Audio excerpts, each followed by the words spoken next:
इतिहास में जो गलतियां हुई हैं उससे सबक लेना भी इतिहास पढ़ने पढ़ाने का एक मकसद होता है। लेकिन क्या वो सबक संभल में लिया जा रहा है? पुनीत, ये जरा हमें बताइए, क्योंकि 1978 के दंगों की याद दिलाकर एक तो यह है कि आपस में और ज्यादा डिवाइड बढ़ाओ, दूसरा यह है सबक कि ऐसी गलतियां दोबारा ना हो जिससे डिवाइड इतना बढ़े, इसके लिए कोशिशें की जाएं। तो संभल में एक्चुअली होता हुआ क्या नजर आ रहा है?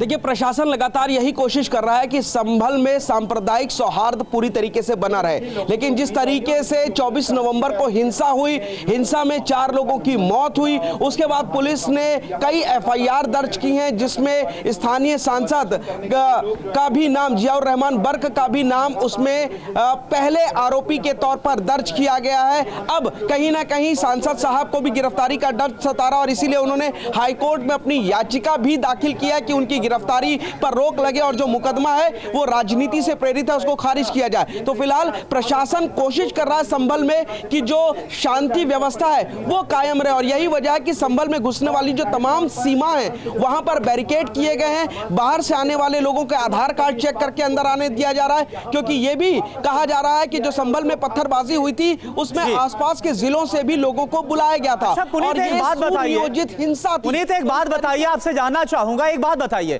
जिस तरह से वहां पर एक के बाद एक 2 मंदिर मिले हैं, जो हिंदू समाज उसमें काफी उत्साह है, पूजा अर्चना के लिए पहुंच रहे, वहां पर भीड़ लग रही है, लेकिन मुस्लिम समाज क्योंकि बड़ी संख्या में वो है, ये जो वहां पर हो रहा है उस पर मुस्लिम समाज क्या सोच रहे हैं, जरा ये भी एक पहलू बता दीजिए।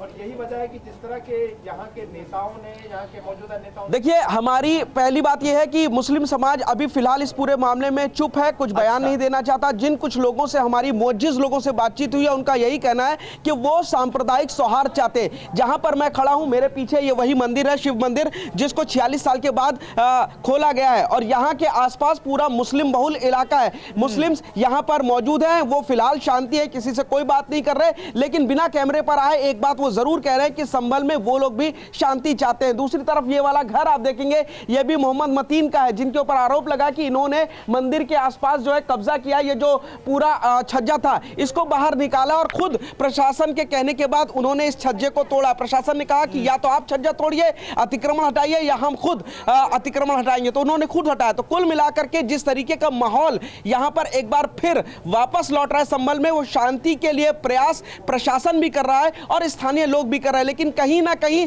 तनाव की स्थिति मैं कहूंगा कि बरकरार जरूर है अभी भी। ठीक है, यानी कि जो प्रशासन है वो भी पूरी तरह से कोशिश कर रहा है कि शांति और सौहार्द बना रहे और जो वहां पर दोनों पक्ष के लोग हैं वो भी इसी कोशिश में ताकि शांति वहां पर कायम रहे। आप बने रहिए हमारे साथ, एक बड़ी खबर आपको बता रहे, संभल का पीड़ित रस्तोगी परिवार वापस लौटा है।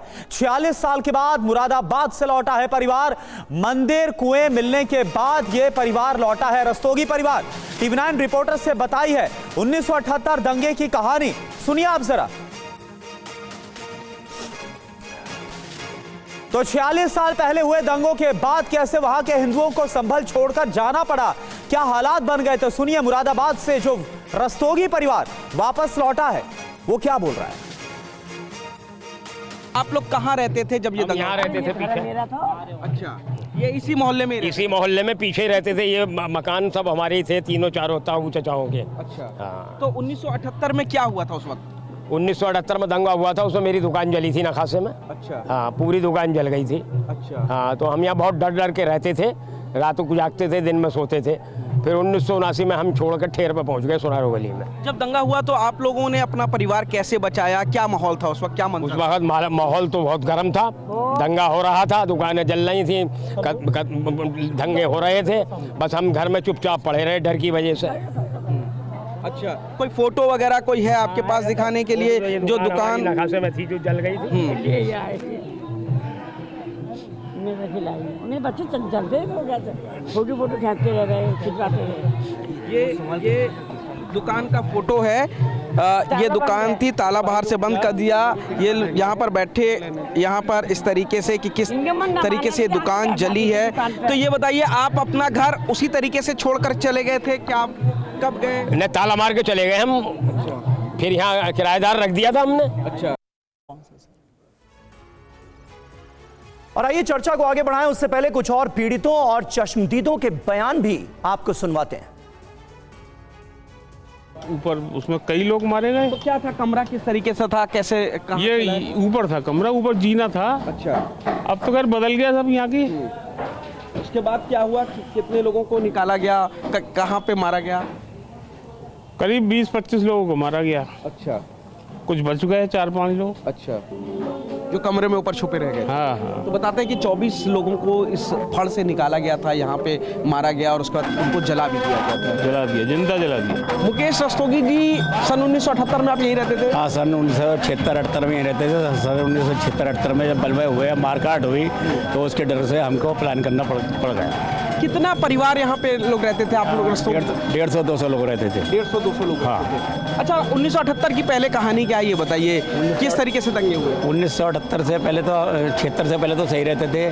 जब पहली बार दंगा हुआ तो नखाजा में एक फड़ है उनका, मुरारी लाल जी का, तो वहाँ पर एक बनवारी लाल मामा जी रहते थे, उनको वहाँ पर मार काट जलाकर मार दिया गया।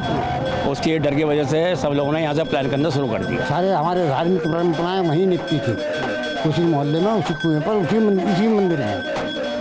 लेकिन 78 के बाद चूँकि हम लोग सब चले आए और इस भय से चले आए कि वहाँ अपना मकान भी खाली छोड़ आए हम लोग, जो बाद में धीरे धीरे ग्राहक मिलता रहा, मकान बिकते रहे।